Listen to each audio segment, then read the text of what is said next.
Hola a todos, bienvenidos a un nuevo vídeo de Escuela PCE. En este vídeo vamos a resolver el examen de la asignatura de Química de la convocatoria de 2022-2023 que tuvo lugar en España. Entonces, vamos a verlo, como siempre. Sabéis que tenemos una primera parte que es tipo test de 15 preguntas y se deben escoger 10. En caso de que acertemos, cada una será 0,4 puntos y si fallamos nos restarán 0,1. Si no respondemos, pues ni sube ni baja nota, no cuenta. Vamos con ello. Antes de comenzar el examen, sí que es cierto, una valoración general del examen, que es un poco raro el examen, ¿vale? Mucha orgánica en la parte tipo test, en mi opinión, y además preguntas que no son muy comunes respecto a otros años. Algunas de ellas se pueden sacar un poco por descarte y demás, y de hecho también en la parte de desarrollo vais a ver que son problemas que, aunque son sobre el propio temario, tampoco son problemas que son muy frecuentes, que no se suelen preguntar de esa manera, ¿vale? Entonces, dificultad media alta, en mi opinión, en este examen. Vamos con ello.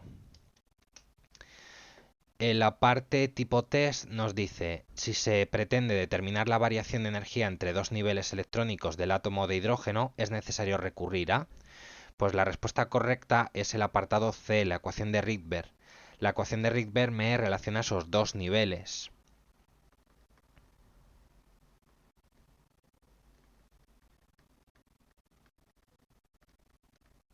Ahí los tenéis representados como N1 y N2, ¿vale?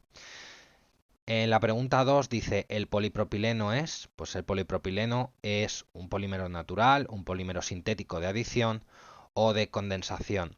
El polipropileno es un polímero que deriva de un monómero que tiene doble enlace. Por lo tanto, al reaccionar ese monómero consigo mismo en cadena, se está dando una reacción de adición. Por lo tanto, es sintético de adición.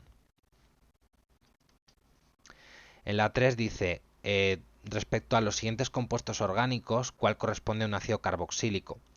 Los ácidos carboxílicos tienen un grupo funcional que es de esta forma. Es un doble enlace con oxígeno y un OH en el otro carbono con una cadena R. Este grupo se suele simplificar poniendo COOH, por lo tanto es la B.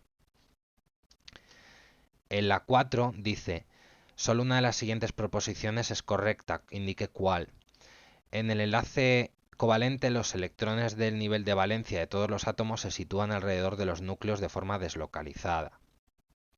Bien, en la B dice, el enlace iónico se forma por transferencia de uno o más electrones de un átomo a otro generándose iones que quedarán unidos por fuerzas de atracción electrostática. Y el enlace dice, el enlace covalente se forma por transferencia de uno o más electrones de un átomo a otro generándose iones que quedan unidos por fuerzas de London. Entonces, la respuesta correcta no es la C, obviamente, es la B. Vemos que la B y el AC me están hablando de enlace iónico. El AC, por ejemplo, no es correcta porque no quedan unidos por fuerzas de London. Las fuerzas de London son fuerzas intermoleculares correspondientes a un enlace covalente. Y aquí me está hablando del iónico. La B es una definición de enlace iónico. En la 5, pequeño problema de estequiometría, dice una mezcla de gases ideales está formada por un mol de A, 5 de B y 2 de C. Supongamos que tras un cambio de presión, la mezcla en el nuevo equilibrio está formada por 2 moles de A, 3 de B y 8 de C. ¿Cuánto se ha reducido la presión parcial de la especie A? Y nos dicen que al principio la presión total era de 4,3 atmósferas y al final fue de 1,7. Bien, entonces, vamos a ver qué es lo que sucede. Yo, al principio, inicialmente,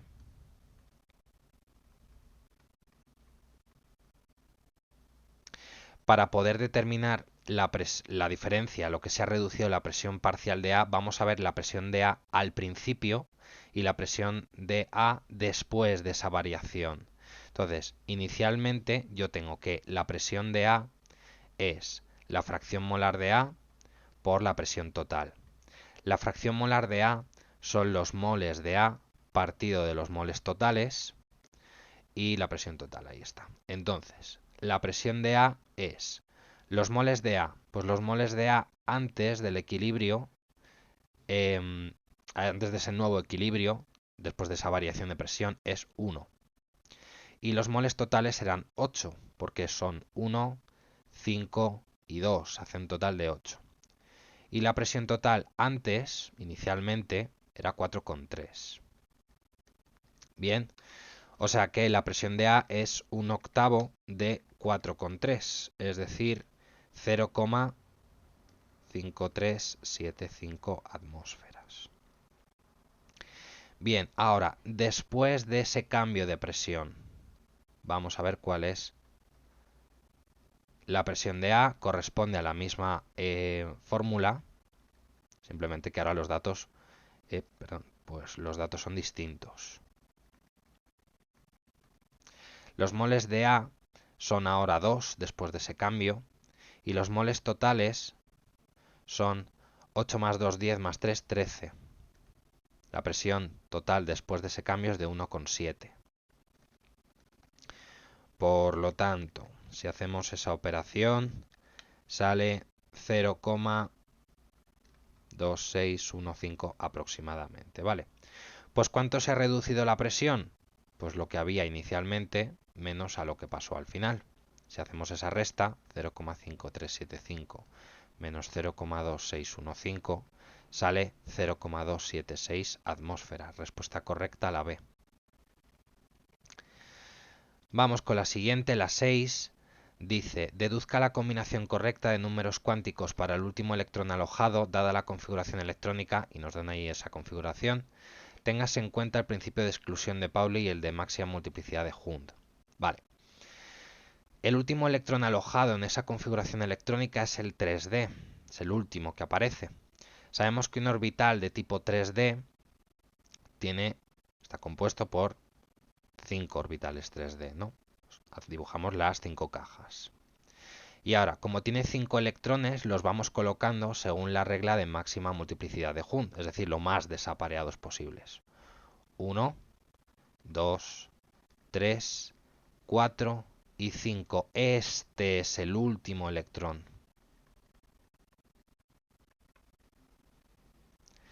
¿Este electrón qué números cuánticos tiene? Bueno, pues como está en un nivel, en un orbital 3, la n es 3. Como el orbital es de tipo D, el L vale 2. Y ahora m sub L, que me indica la orientación del orbital, aquí está en este orbital de aquí. Si los nombramos, este es el orbital m sub L menos 2, este es el menos 1, este es el 0, este es el 1 y este es el 2. Por lo tanto, m sub L 2. Y además, también para confirmar, el electrón va hacia arriba, tiene spin positivo, m sub s más un medio. Por lo tanto, la respuesta correcta es la C. Vamos con la 7. Perdón. La 7 me la he comido. Ahora la traigo. Ahí está, la 7. Cosas de no desayunar. ¿Cuál de los siguientes hidrocarburos presenta un menor punto de ebullición? Bien, veis que esos hidrocarburos, bueno, pues corresponden a un enlace covalente. El punto de fusión dentro de este enlace covalente lo determinan las fuerzas intermoleculares y estos hidrocarburos son apolares. Por lo tanto, todos ellos tienen fuerzas de dispersión de London. Las fuerzas de dispersión de London crecen a medida que crece la masa molecular del compuesto. Por lo tanto, mayor masa molecular, mayor fuerza de London. En esta pregunta nos piden el de menor punto de ebullición. Por lo tanto, el que menos fuerzas de London tiene es el que tiene menor masa molecular. Entre todos estos, el que tiene menor masa molecular es el etano, porque solo tiene 2 átomos de carbono. El dodecano tiene 12, el C hexano tiene 6. Por lo tanto, el etano, menor masa molecular, menor fuerza de London y por lo tanto va a tener un menor punto de ebullición porque va a ser más fácil romper esas fuerzas de London para pasarlo a fase gaseosa. En la 8 dice, ¿qué tienen en común el poliestireno y el polipropileno? Bien, pues estos polímeros concretamente tienen en común que son polímeros vinílicos, tienen un grupo vinilo en su estructura. Vamos con la 9. Dice, indique el tipo de reacción que se muestra a continuación. Y nos presentan ahí una reacción orgánica. Si nos fijamos en esa reacción, lo que está sucediendo aquí es que el yodo está entrando y se está cambiando con el cloro de sitio. Por lo tanto, está entrando a sustituirlo. Reacción de sustitución, la C. Vamos con la 10. Dice, el nombre estequiométrico del siguiente compuesto, B2H6, pues el nombre estequiométrico se refiere al sistemático, es decir, que indique qué cantidad hay de cada uno. Por lo tanto, son 6 de hidrógeno, 2 de boro, hexahidruro de diboro. La respuesta correcta es la A. 11. ¿Cuál de las siguientes configuraciones electrónicas corresponde a un átomo en estado excitado? Pues es la B. La A y la C están en configuración fundamental, porque siguen el diagrama de Moeller, el principio de construcción, principio Aufbau, como queréis llamarlo. En cambio en la B no. Aquí 3s1, el siguiente sería 3s2. Sin embargo, a partir de aquí los electrones van excitados a niveles superiores. Vamos con la 12. Dice, ¿cuál de las siguientes configuraciones electrónicas corresponde a un elemento del grupo 18? Un elemento del grupo 18 es un gas noble. Los gases nobles acaban en, excepto el helio, acaban en P6. Por lo tanto, es la A. Vamos con la 13. Dice, dada esa reacción, el fluoruro de plata con hierro para dar difluoruro de hierro y plata, de los siguientes enunciados señala el correcto. La respuesta correcta es la C. El hierro es el agente reductor. Si nos fijamos, aquí el hierro que está con la valencia 0 y aquí está con la valencia más 2, yo tengo esta reacción. Si la ajustamos con 2 electrones aquí, esta reacción es una oxidación. El compuesto que provoca, compuesto en este caso es un elemento, el elemento que provoca la oxidación es el reductor.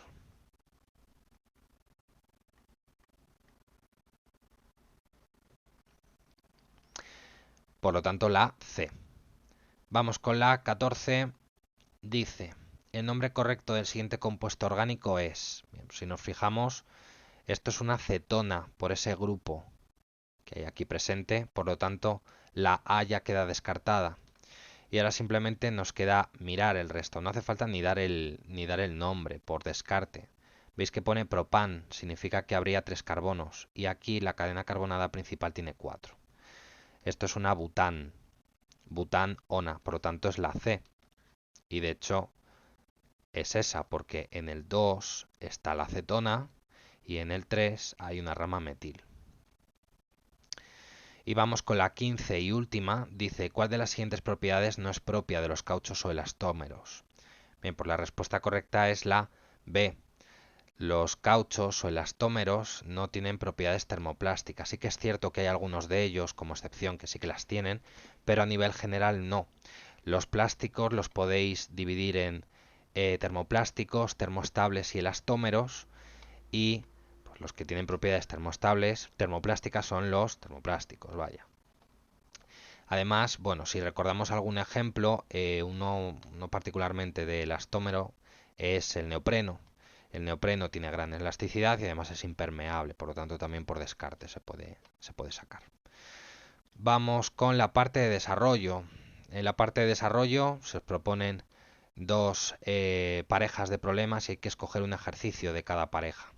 Os voy a enseñar primero las parejas, ¿vale? En la primera pareja tenemos un problema que tiene que ver con enlace y otro problema que tiene que ver con redox estequiometría, ¿vale? Es una mezcla de las dos.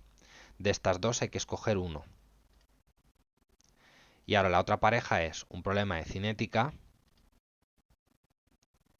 y un problema de equilibrio. Bien, respecto a la elección, mientras que esté bien, adelante con ello. Yo de la primera pareja, quizá, y me vaticino, por cierto, esto es 0,5 puntos aquí, de la primera pareja vaticino que prácticamente la gran mayoría de vosotros seguramente ha escogido la respuesta, perdón, la pregunta 2, la de redox, ¿vale? Porque sí que es cierto que el ciclo de von Haber como pregunta de desarrollo es extremadamente raro, que no es muy común que salga.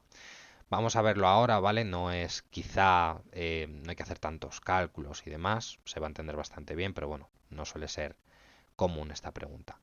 Y de la segunda pareja, sí que es cierto que el primer ejercicio, que es de cinética, también la forma de preguntarlo, sobre todo de cara a la B y la C, no es tan común, pero bueno, la pregunta A sí que la hemos ido viendo, y hemos incidido también en que, bueno, quizá estos problemas de cinética con la tabla en los que había que quitar y ir simplificando, quizá eran uno de los más complicados de cinética que hemos ido viendo a lo largo del temario.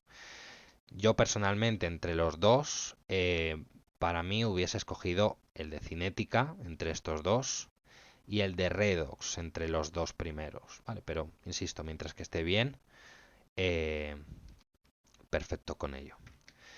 Bien, pues vamos con la primera pregunta.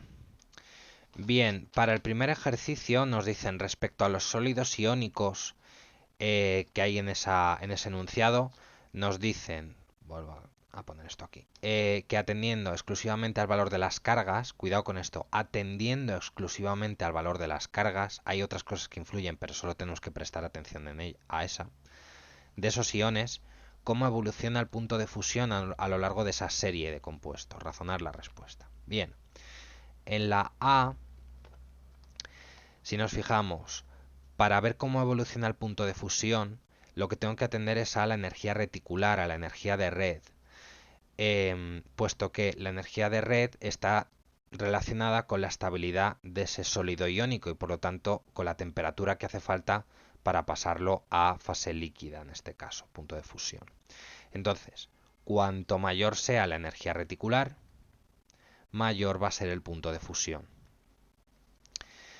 De forma simplificada, la energía reticular la podríamos considerar como el producto de las cargas de los iones partido de la distancia. Pero, fijaos que nos dicen que solo atendamos a las cargas, ¿vale? Solo nos fijemos atendiendo a las cargas. Este va a ser nuestro criterio para razonar. No vamos a hablar de la distancia, de D. Entonces, en cada uno de ellos vamos a ver lo siguiente. La energía reticular para monóxido de calcio, para el dicloruro de calcio y para el cloruro de sodio. Epa, ahí está. Bien, para el monóxido de calcio, si nos fijamos en los iones, la carga es 2 en cada ion. Por lo tanto, aquí sería 2 por 2. Me da un valor de 4. Para el dicloruro de calcio,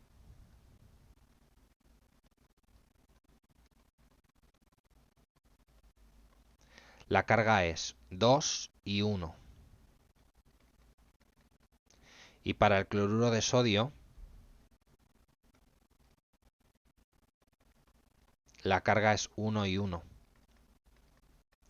Por lo tanto, si os fijáis, lo que vamos a obtener es que la mayor energía reticular esperable, solo atendiendo a las cargas, corresponde a este, después a este y después a este. Es decir, la serie tal cual está escrita va evolucionando en sentido decreciente de punto de fusión y esa es la respuesta. La serie evoluciona en sentido decreciente de punto de fusión, ya que atendiendo a las cargas, el producto de las cargas también va en sentido decreciente, y aquí lo hemos visto, ¿vale? Por lo tanto, al final, el mayor punto de fusión corresponde a este de aquí y el menor a este de aquí, ¿vale? Pero esa es la respuesta respecto a cómo evoluciona. Evoluciona en sentido decreciente. Vamos con la 2, perdón, vamos con la B. En la B nos dice que escribamos de forma esquemática el ciclo de von Haber para el dicloruro de calcio y para el cloruro de sodio, o sea, poca cosa. y después que calculemos para las dos sustancias el valor de la energía de red o energía reticular. Indicar los valores de la energía de red con sus dimensiones correspondientes. Y nos dan ahí datos en esa tabla, datos termodinámicos. Bien, vamos a ver. Vamos a empezar con el cloruro de calcio. El cloruro de calcio, yo tengo que estará formado por el calcio, que es un metal sólido a temperatura ambiente, y el cloro, covalente, apolar, por lo tanto a temperatura ambiente es un gas. Y esto me dará el cloruro de calcio. Es una sal sólida. Bien, ahora, para hacer el ciclo de von Haber lo que vamos a hacer es establecer un camino alternativo para llegar hasta aquí. Y vamos a hacer un camino alternativo en el que consigamos llegar a los elementos en estado gaseoso e ionizado, que son los que necesitamos para la energía de la red. Entonces, necesitamos llegar al calcio gaseoso e ionizado y al cloro gaseoso e ionizado para poder llegar hasta aquí. Entonces vamos a ir haciendo reacciones, procesos para poder llegar a cerrar ese ciclo. Para pasar el calcio sólido a calcio sólido ionizado, para pasar del calcio gaseoso ionizado respecto al calcio sólido, lo que tenemos que hacer es, primero al calcio lo pasamos a calcio gaseoso. Después le quitamos un electrón y por último le quitamos el segundo. Y el cloro, la molécula de cloro, primero la vamos a disociar. Y una vez disociada, ya pasamos a darle un electrón. Ya está cerrado el ciclo. Ahora, una vez que está cerrado este ciclo, vamos a ir escribiendo en cada flecha la correspondiente energía de ese proceso, ¿vale? Este proceso de aquí es la entalpía o la energía de formación del compuesto. Entalpía de formación. Además aquí nos dicen que es la estándar, ¿no? Pues ahí. Luego, el calcio sólido. Para pasar de calcio sólido a calcio gaseoso, lo que ha ocurrido ahí es una sublimación. Por lo tanto, esto es la entalpía de sublimación de este metal. Ahora, el calcio gaseoso, para pasarlo a calcio gaseoso con una carga positiva, se le ha quitado un electrón, ¿no? Por lo tanto, eso corresponde a la primera energía de ionización de este metal. Y en el siguiente proceso es la segunda, porque hemos quitado el segundo electrón. Ahora, respecto a esto de aquí, al cloro. En esa reacción se está disociando el cloro. Sin embargo, tenemos que tener en cuenta lo siguiente. Yo para esta reacción voy a necesitar dos cloros, ¿no? 2 y 2. Ahí. Por lo tanto, si yo una molécula de cloro la parto en dos, voy a tener esos dos cloros, ¿no? Por lo tanto, es la entalpía de disociación del cloro. Posteriormente, ese cloro lo que va a hacer es tomar el electrón. Por lo tanto, lo que voy yo a tener es la primera energía de afinidad electrónica del cloro. Sin embargo, vamos a fijarnos en lo siguiente. Aquí, esta es la primera energía de afinidad electrónica para un cloro, pero yo tengo que hacer esto para dos cloros, por lo tanto, esto será el doble, ¿vale? Esa energía que está implicada en ese proceso es el doble de la normal, de solamente hacerlo para un cloro. Bien, y esta última flecha es la energía reticular, corresponde a la definición de energía reticular. Entonces, por la ley de Hess podemos determinar que cualquiera de los dos caminos para llegar a este compuesto, la suma de las energías de cada uno de los caminos tiene que ser igual. Por lo tanto, la entalpía de formación es igual a la suma de todas estas de aquí.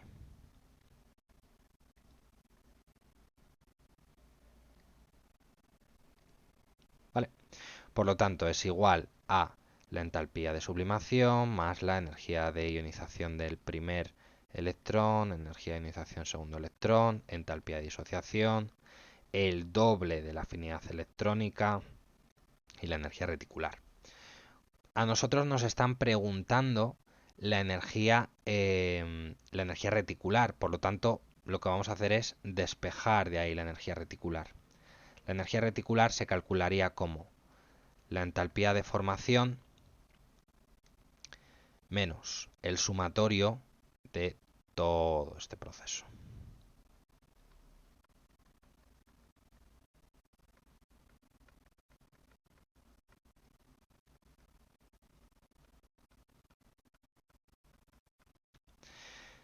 Así que ahora solamente nos queda buscar los datos. La entalpía de formación del dicloruro de calcio es esta. La de sublimación del metal es esta. La primera energía de ionización del metal es esta. La segunda es esta. La de disociación es esta. Y la de afinidad electrónica es esta, pero recordamos que hay que multiplicarla por 2, ¿vale? Si hacemos toda esta cuenta, dadme un segundo que os digo el resultado final. Bien, pues el resultado final de hacer toda esa operativa me sale que la energía reticular para el dicloruro de calcio es de menos 2256. Las unidades son en kilojulios mol, nos las determinan en la tabla, que son las que hemos ido utilizando, ¿vale? Ahí está. Ahora nos piden hacer el mismo proceso, pero para el cloruro de sodio. Vamos a repetir exactamente lo mismo, pero para el cloruro de sodio. Entonces vamos con ello.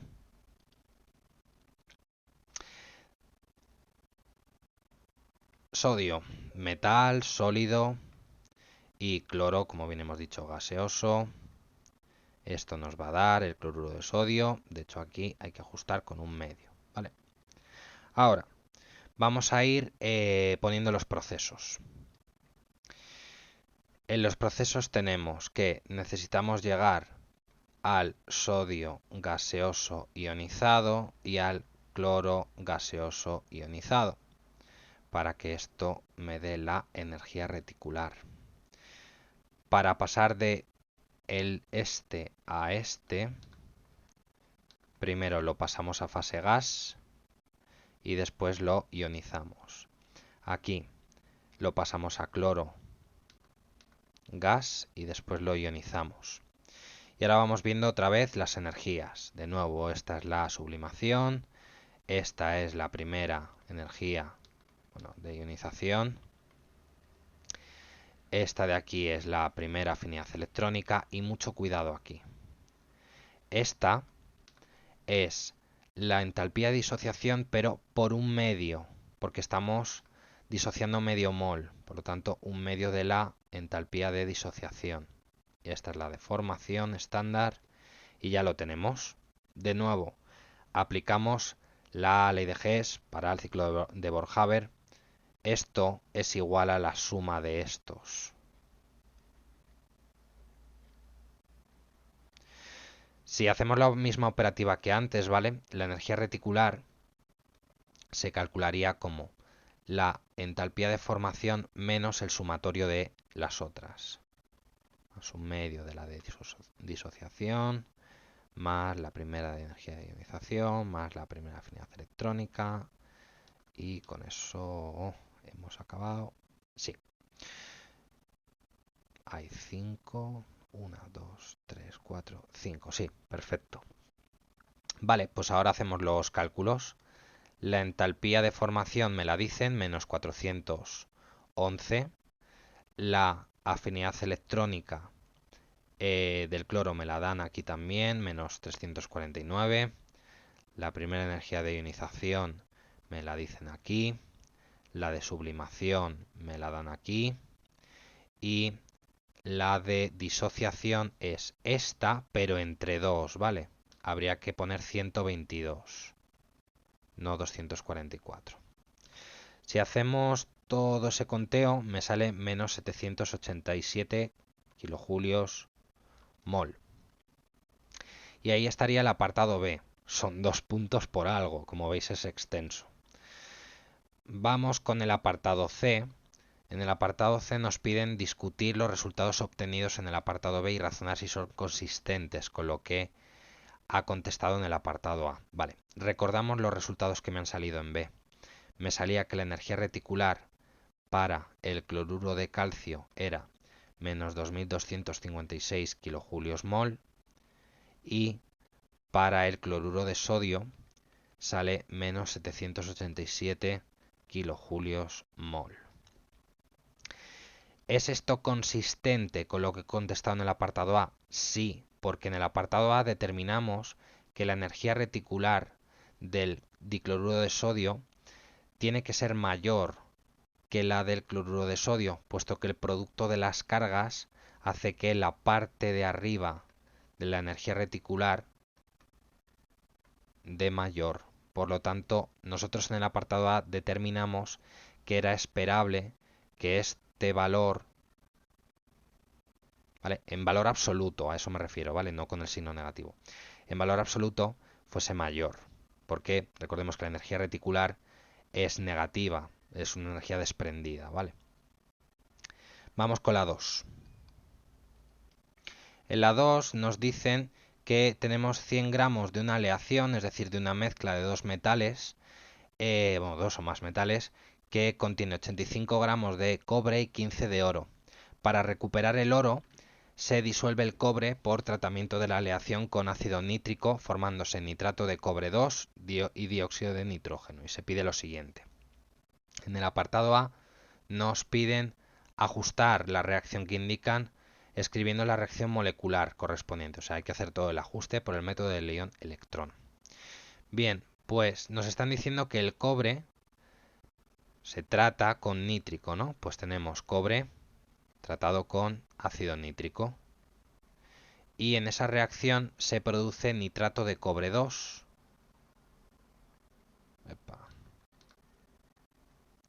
Y dióxido de nitrógeno.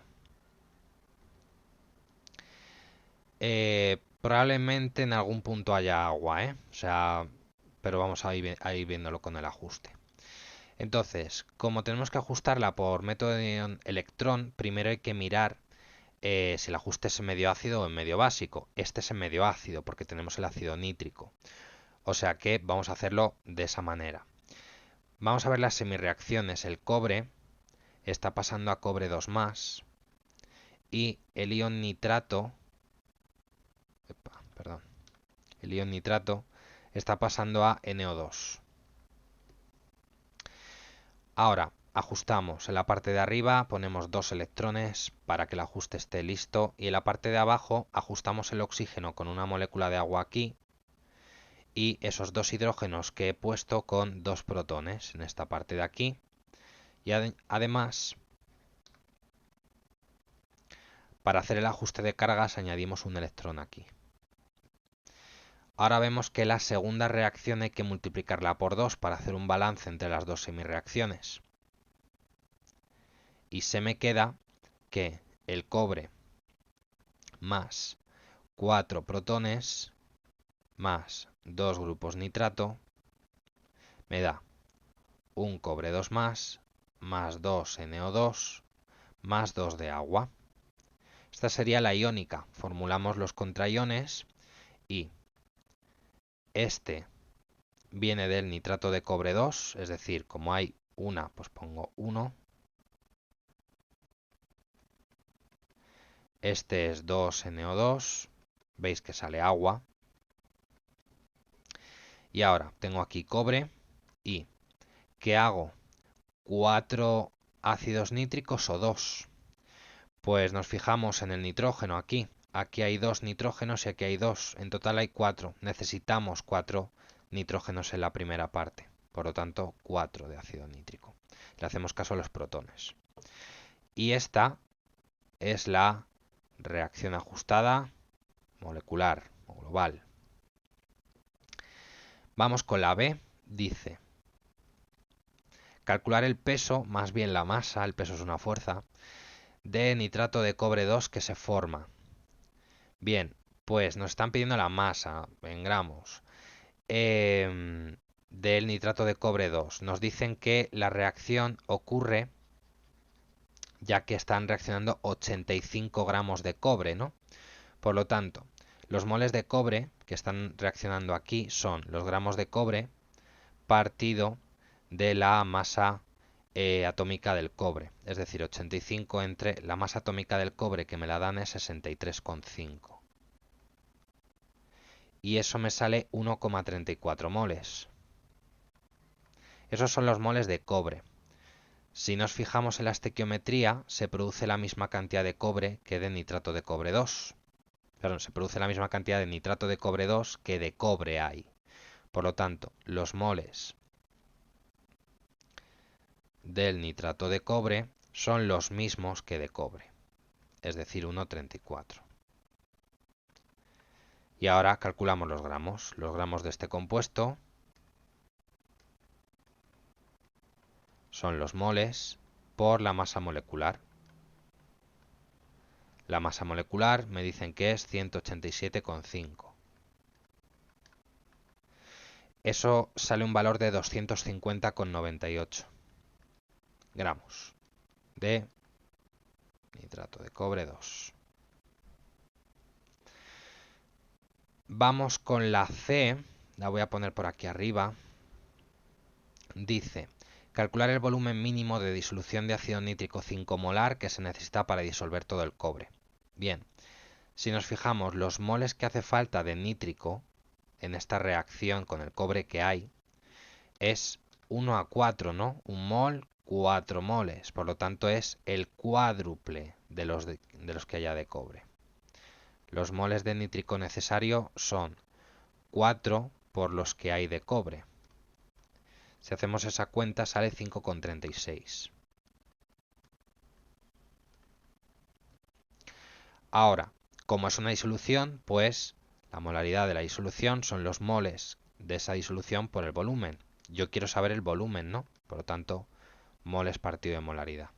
El volumen necesario de esa disolución son los moles que necesito que tenga entre la molaridad que tiene.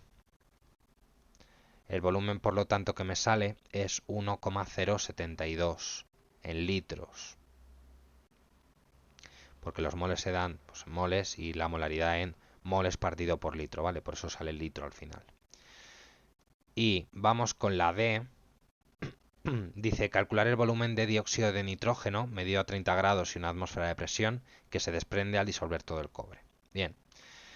Si nos fijamos ahora aquí, otra vez en la estequiometría, se produce el doble de NO2 que de cobre se ha disuelto. Por lo tanto, los moles de NO2 son el doble de los de cobre.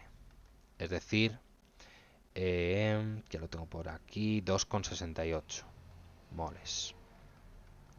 Puesto que es un gas, nos están dando las condiciones, temperatura y presión, ecuación de los gases ideales, y despejamos el volumen, que es lo que queremos saber. Los moles son 2,68, la constante 0,082, la temperatura es 273,15 más 30, ¿vale? La conversión que de hecho hasta nos la dan, ahí está, en Kelvin son los grados centígrados, que eran 30, más 273,15, partido todo ello de la presión en atmósferas que me dicen que es 1. El resultado de esta operación es 66,6 litros. Bien, pues hasta aquí la primera pareja. Vamos con la segunda. En este ejercicio de cinética nos dicen que, dada una reacción del tipo A moles de A más B moles de B para dar unos productos, se obtienen unos resultados experimentales en la tabla, que veis ahí en la parte de abajo, donde se modificaron las concentraciones de los reactivos. En la pregunta A nos dicen calcular el orden de la reacción respecto a A, respecto a B y el orden total. Bien. Esto es un problema típico de ley de velocidades. Velocidades iniciales.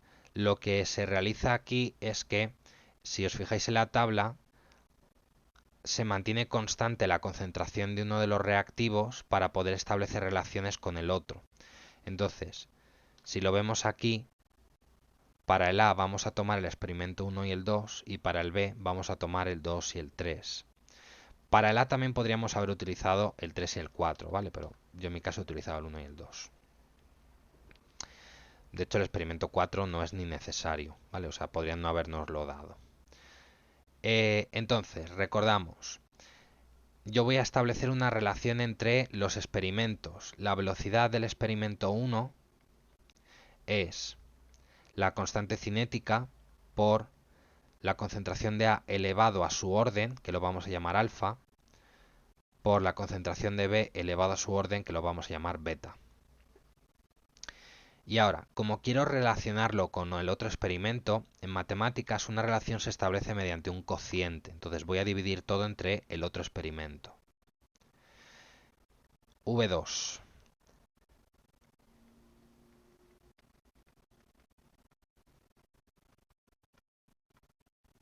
¿Vale? La parte de abajo corresponde a datos del segundo experimento y la de arriba a los del primero. Entonces, la velocidad del primer experimento me dicen que es 4,4 por 10 a la menos 4. La del segundo experimento me dicen que es 17,6, por cierto, no está en notación científica, por 10 a la menos 4. Aquí, si nos fijamos, la constante cinética se nos va a ir, es la misma porque estamos en la misma reacción, podemos simplificarla. Y la concentración de A también se nos puede ir porque es 0,02 en ambas. Por lo tanto, también se puede simplificar. Me queda concentración de B en el experimento 1, que es 0,01 elevado a beta.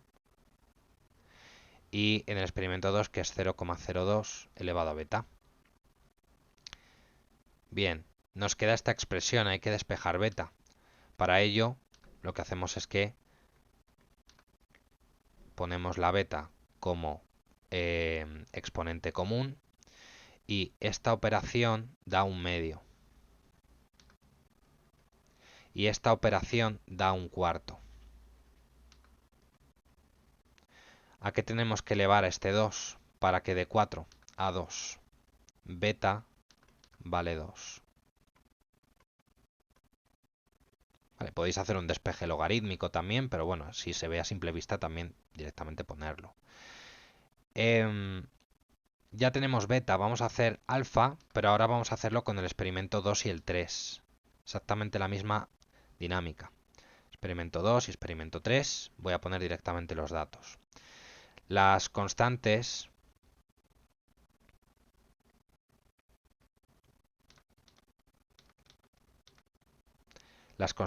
cinéticas también se me van, son de la misma reacción, pero aquí lo que se me va a ir es B, porque ambas es 0,02. De tal modo que me queda concentración de A elevado a alfa, concentración de A pero en el experimento 3 elevado a alfa.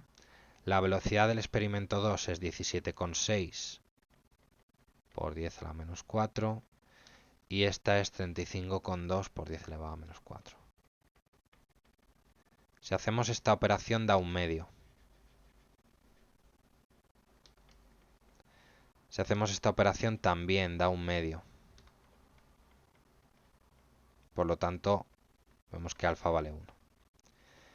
Así que ya tengo los órdenes respecto a respecto a B. El orden con respecto a A es 1 y el orden con respecto a B es 2. Por lo tanto, el orden total es la suma.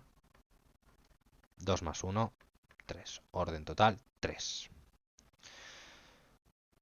Bien, vamos con la B. Dice calcular el valor de la constante de velocidad con sus correspondientes unidades. Bien, nos están pidiendo el valor de la constante cinética. Para ello, recordamos que la velocidad de esta reacción viene determinada ahora sí que sí por esta ley de velocidad. Recordamos que alfa vale 1 y beta vale 2. Bien, pues si yo quiero sacar esa constante, pues tomo cualquier experimento para poder hacerlo. Por ejemplo, yo he tomado el experimento 1 y sustituimos datos. La velocidad es 4,4 por 10 a la menos 4, constante cinética ahí. La concentración de A es 0,02, la de B es 0,01 y va elevado al cuadrado, y de ahí despejamos la constante cinética.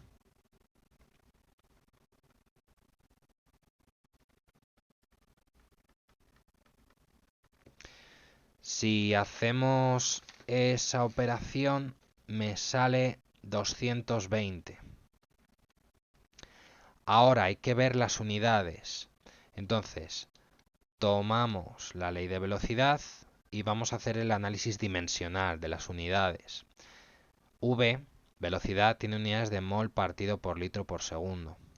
Las unidades de la constante las queremos saber y las unidades de A es un compuesto, por lo tanto es mol partido por litro, concentración, y las de B también, pero van elevadas al cuadrado. Vale, si juntamos todo esto, me queda mol cubo partido litro cubo. Y de ahí despejamos las unidades de K. Queda litro cubo pasa al otro término, mol cubo al otro término. Simplificamos.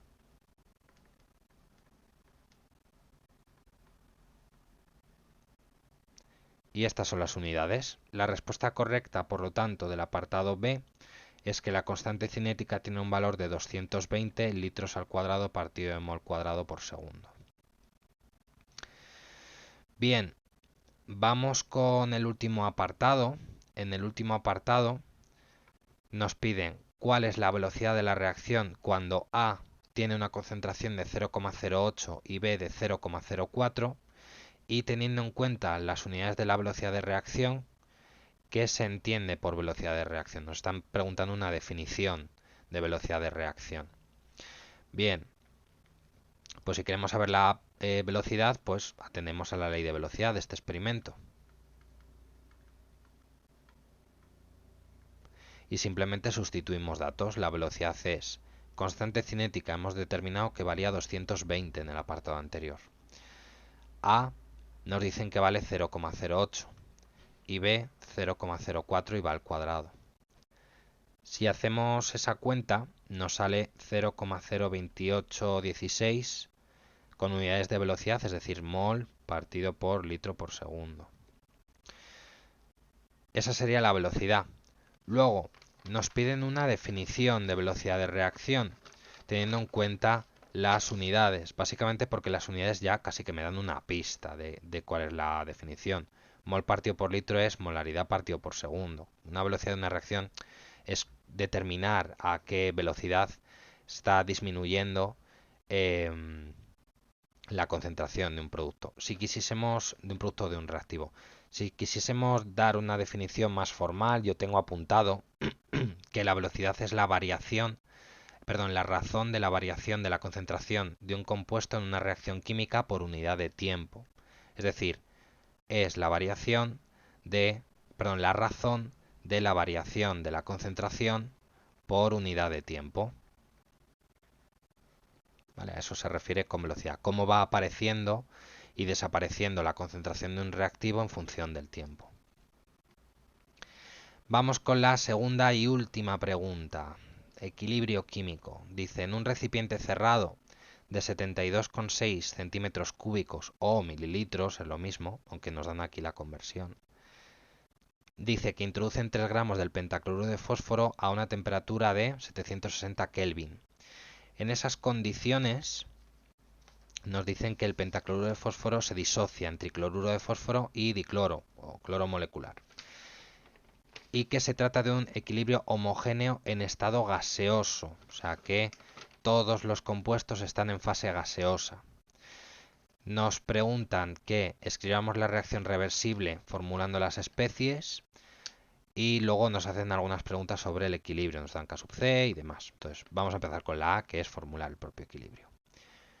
Tenemos el pentacloruro de fósforo, que está en fase gaseosa y está en equilibrio disociándose con el tricloruro, que también es gaseoso, y el cloro molecular, que también es gaseoso. ¿Vale? Esta reacción Eh, los chicos, chicas de la academia, la tenéis en vídeo, la hemos visto en el apartado, en el tema de equilibrio. Hay un vídeo grabado ahí. Esta reacción es como muy típica de equilibrio, ¿vale? Entonces, vamos con ellos. La A ya está respondida. Vamos con la B. Dice, ¿cuál es la composición de la mezcla en el equilibrio, o sea, las concentraciones en el equilibrio, sabiendo que la K sub C tiene un valor de 33,3? Y vamos a pararnos con ese valor de 33,3. Un valor de 33,3 para una K sub C es muy alto. Probablemente este equilibrio esté muy desplazado hacia los productos. Se van a producir muchos productos y va a quedar poquito reactivo, ¿vale? Esto ya antes de empezar el problema, para que cuando demos el resultado final veamos si tiene sentido o no lo que nos ha salido. Entonces, vamos con ello. Puesto que es un equilibrio, pues hacemos un balance de materia y vamos a ver qué tenemos del pentacloruro. Los moles del pentacloruro son los gramos, que son 3, partido de la masa del pentacloruro, que es 208,24. Esto sale 0,014 moles. Por lo tanto, la concentración del pentacloruro de fósforo es los moles entre el volumen. El volumen en litros, claro. Por lo tanto, es pasar esos 72,6 a litros, que es 0,0726. Esto da, yo lo he aproximado, en torno al 0,2 molar. ¿Vale? Da 0,196, una cosa así, 0,2 aproximadamente. Entonces, ¿qué tenemos? Inicialmente disponemos de 0,2 molar del pentacloruro. Va a reaccionar X y se va a formar X y X, de tal modo que en el equilibrio tendremos lo que había menos lo que reaccionó y lo que se formó. En consecuencia, la K sub C es división entre lo reactivo, a ver, lo vuelvo a decir. La K sub C es el producto de las concentraciones de los productos químicos elevados a sus coeficientes estequiométricos partido de las concentraciones de los reactivos. Ahora sí. Esto sale X por X, 0,2 menos X. Arriba pues podemos poner X cuadrado perfectamente. Y eso me sale 33,3. Eso vale la K sub C, me dicen en el enunciado. Por lo tanto, simplemente despejamos la X para poder saber qué hay en el equilibrio de cada uno. Si paso el 0,2 menos X aquí, me queda 0,2 menos X. Todo ello por 33,3 es igual a X cuadrado. Aplico una distributiva y lo que tengo en esta parte sería 6,66 menos 33,3x. Lo paso todo al mismo miembro y me sale x cuadrado más 33,3x menos 6,66. Es igual a 0. Ecuación de segundo grado que, si resolvemos, nos va a quedar, lo voy a poner por aquí, x sub 1 es menos 33,5, lo cual no tiene sentido, la concentración negativa, nada. Y x2 es 0,1988 molar. Esto sí tiene sentido. Y de hecho, fijaos que se cumple la premisa que yo había dicho al principio del ejercicio. Hay 0,2 molar y lo que ha reaccionado es 0,1988, prácticamente todo. Está muy desplazado hacia la derecha el equilibrio. Por lo tanto, la solución a la composición de la mezcla es que el pentacloruro en el equilibrio tendrá 0,2 menos esta cantidad, es decir, 0,0012 molar, y el tricloruro y el cloro, que tienen la misma concentración en el equilibrio, que es X, es 0,1988 molar. Bien, pues hasta ahí el B. Vamos con el C. En el C nos dicen calcular la presión parcial de cada una de las especies que forman la mezcla gaseosa en el equilibrio. Bien, para este voy a recuperar los datos del equilibrio. ¿Vale? En el equilibrio tengo que esto es 0,0012 molar para el pentacloruro, para el tricloruro dijimos que era 0,1988 y para el cloro es también 0,1988. Todo ello molar, ¿vale? En molaridad. Bien, la presión parcial de cada especie. La presión parcial del pentacloruro por su volumen es sus moles por R por T, ¿no? Ley de gases ideales. Ahora, si pasamos el volumen dividiendo,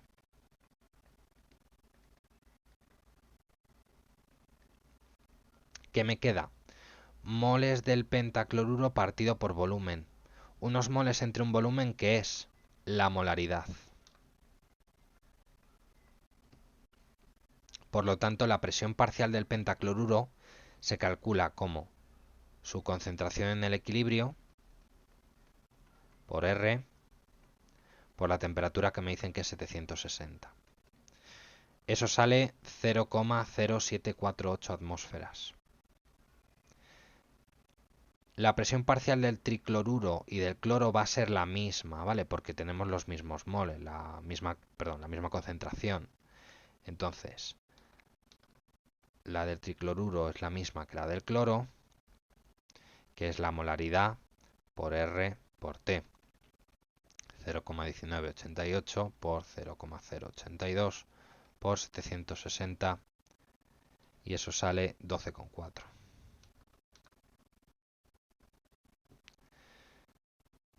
Y hasta aquí el problema 2 y por lo tanto el examen. Como bien os digo, cierta dificultad, ¿vale?